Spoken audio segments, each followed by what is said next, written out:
Never have I ever caused a fire on a photo shoot. I wonder who wrote that one. It's a mystery. Have you? Yeah! I was hoping somebody else had done something this stupid. I called the cops. Yours is probably a really good. I know yours. No, what did you? Yeah, what was yours? Mine was I had a book that I was gonna burn the pages of the book, so I was holding a book on fire. And in my head, it sounded really cool, and I kind of wasn't paying much attention to this situation. And it was at the end of a really dry summer, and I was standing in a field of really tall, dry grass, and I didn't really think about the fact that we were kind of in a drought, and there wasn't a lot of fresh water.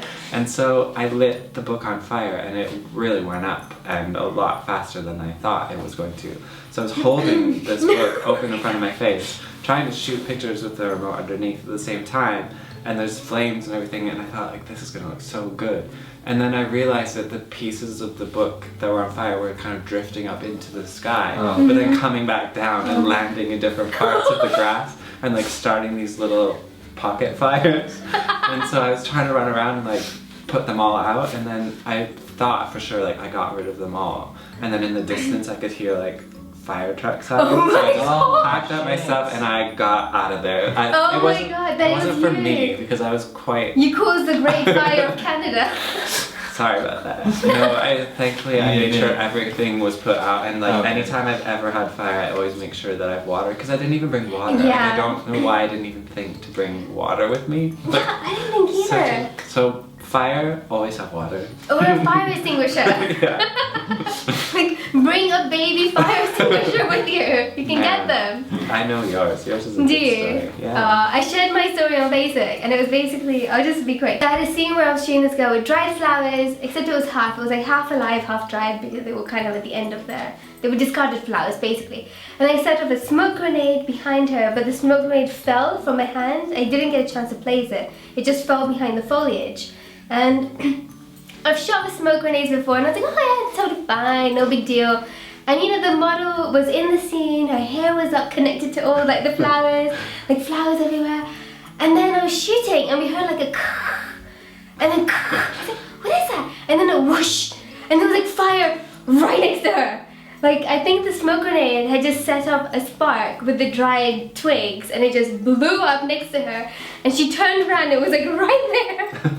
And I was like, get out of the scene! I'm pulling her out, and I was really worried. I thought I was gonna set some random person's garden on fire. But yeah, no, in the end it was okay, I managed to put it up. And I'm still here, and she's still alive, so it's okay. But yeah. There definitely needs to be a disclaimer for this video.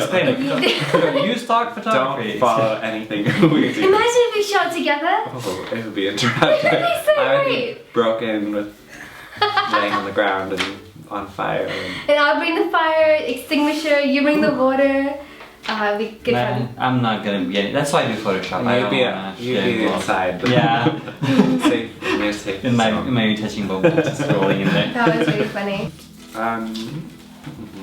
Never have I ever stolen something for a photo. Ooh. Yeah, never. Yeah, I have. Because I am a good person. I have, definitely have. What did you steal? I don't want to say a lot of things, but List your top 5. I've stolen like flowers out of people's gardens and stuff. Me too. There was one specific photo, and I don't want to say who it was because they might actually watch this video. I didn't know that they lived in the house at the time, but I was looking for a sunflower, and I'd been eyeing up these sunflowers in this person's garden for a long time, and I was like, I know where to get them, and I'm just gonna go and like casually walk by, just break it off and go. And I did, but it didn't, like, in my mind I thought that sunflowers were gonna be easy to grab, but they're quite robust. So I had to go back and forth and like keep trying to break it. And I don't know why I didn't just bring scissors and like cut it, but I was just casually like walking back and forth. Yeah, just like walking around the neighborhood and just trying it every time. And then finally it came loose and I broke it.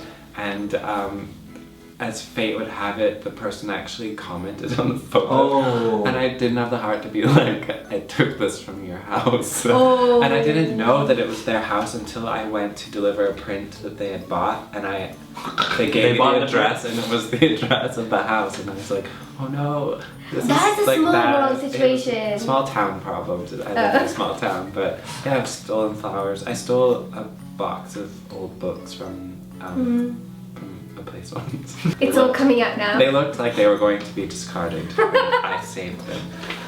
Oh, I saved flowers. What? You saved flowers too? I stole them. Are you guys like the Jesus of items and Liberating. So yeah, it is. Well, I think they were going to throw them away. Yeah, no. Well, obviously, like the florists that I like to stalk, put flowers outside, and I think they were going to go in the bin. They've already looked after. These are the ones that I set on fire, actually. And yeah, I just kind of took them. I'm pretty sure they were going in the bin. Like they'd been put by the bins, so I'm pretty sure they were there to be thrown away. It's like, yeah, but Yeah, finders keepers. rescue them really when you think about it. Like I call it liberating. yeah. It's psychology Giving them session for another- Steph. giving them another life. To a new life, a Yes. new purpose. Yes, yes. Immortalizing them forever. That's right. And on to the next question. Never have I ever almost died. That's a good one. Yeah, I have. Have I almost died? I'm sure. Yeah. Yeah, definitely. Never. Yeah, you have. You've When? never almost died. Oh, Never. I've never almost died. really? Yeah. Even when I drive? Oh, that counts for it. Yeah, I'm gonna say half. Even parallel parking. Even when you eat my food? Yeah. Even parallel parking accounts for a near-death situation. No, they don't. Terrifying. I actually parallel park like a boss, actually. Don't listen to him. How did you almost die? Both I don't of you, know. how did you? I'm gonna say her driving and food would be a kind of or that. Really? A near-death experience. I have too many to say. One story. One story. Maybe the time I drank bleach. Is that almost dying? Oh my god, I took a proper glass, On like a glass purpose? full of bleach. No, it was not on purpose.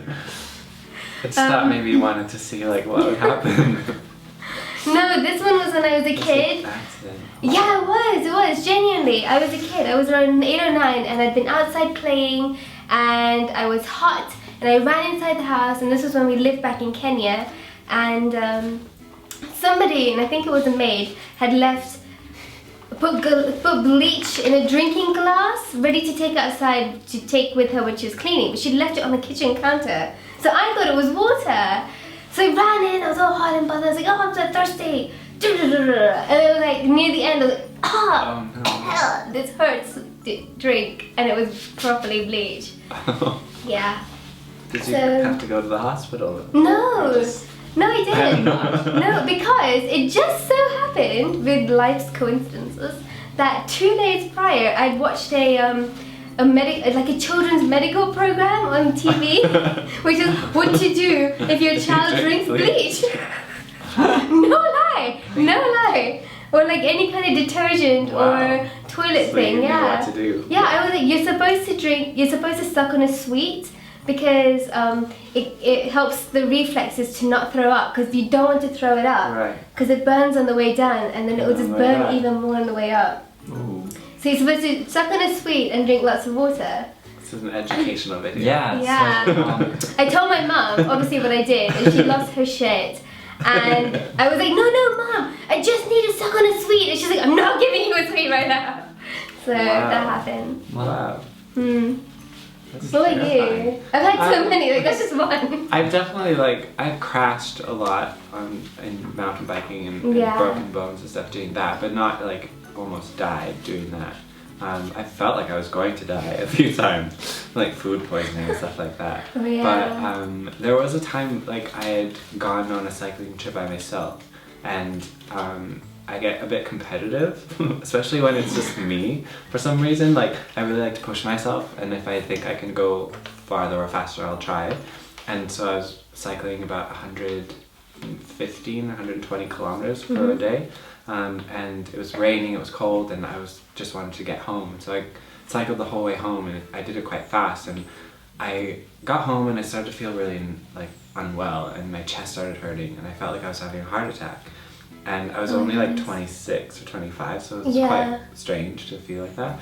And I went to the hospital like super casually, not thinking that this is actually serious, and they like brought me in right away, like didn't even ask me any questions, like come in, and they hooked me up to all these machines, and like they told me to call my family, and like what was it? And like they didn't really know what it was, so like they kind of were whittling it down, and they thought it was a collapsed lung, and then once they figured out it wasn't that, they thought it was a blood clot in my lung, and they were like, if it's a blood clot, you may die.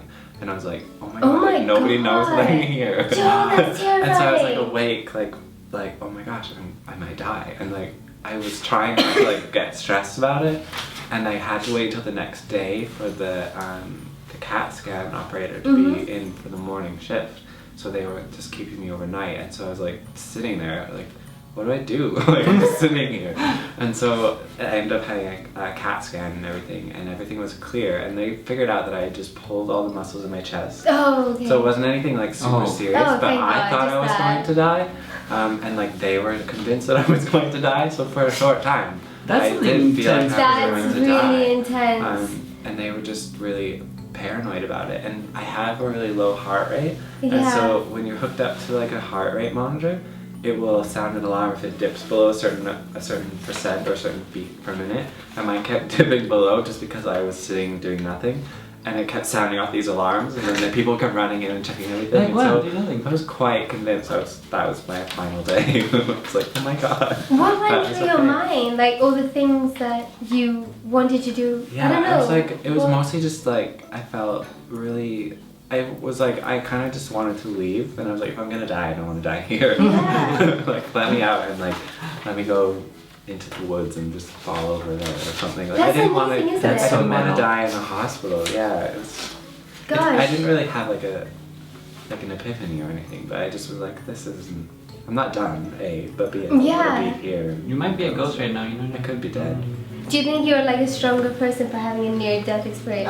I think that all the accidents I've had combined have definitely made me stronger. Maybe not physically stronger, but mentally stronger. Yeah. I think I need an iron plate. Yeah. Oh, yeah, we could be Iron Man. Yeah, bionic man. Yeah. Well, maybe in our lifetime. It could happen. Yeah. I may need it to happen. Okay, guys, we've got 2 more questions, so we're gonna just do them. You're next, I think. Oh, okay. I don't know. Oh, You it's can enough. ask. Yeah, Oh, okay. Never have I ever flown in a hot air balloon. Never. Yes and no. Oh, what? How is that Never in real Oh life. yeah, I know. Never in real life. But yes, in a photo. Okay. But no, I always wanted to. Yeah, me too. It's on my list of things to do. To-do list. To-do list. Are you scared of heights? Yes and no. Yeah. Yeah. So you could do it. Kind of yes and kind of no. Like, it makes me shaky, but I'm not like paralyzed with fear. I feel like hot air balloons are such like a goofy looking thing that it's not, you couldn't be scared being in one. Yeah. It's just fearless, like, yeah. Yeah, it's such a weird thing. Except like when when there's you're like in a a massive plane, flame like- above your face. Yeah, yeah. Like a plane is quite scary because there's controls and there's like engines and all that stuff, but a balloon is just fire in the air. And that's like Yeah. Just don't look And up. a happening. strange thing, yeah. Wow. Okay. Last question. Who Who reaches I for it answered. first? 1, 2. Oh, okay. Well. I lost. Never have I ever sung in public. Some No, I have. never.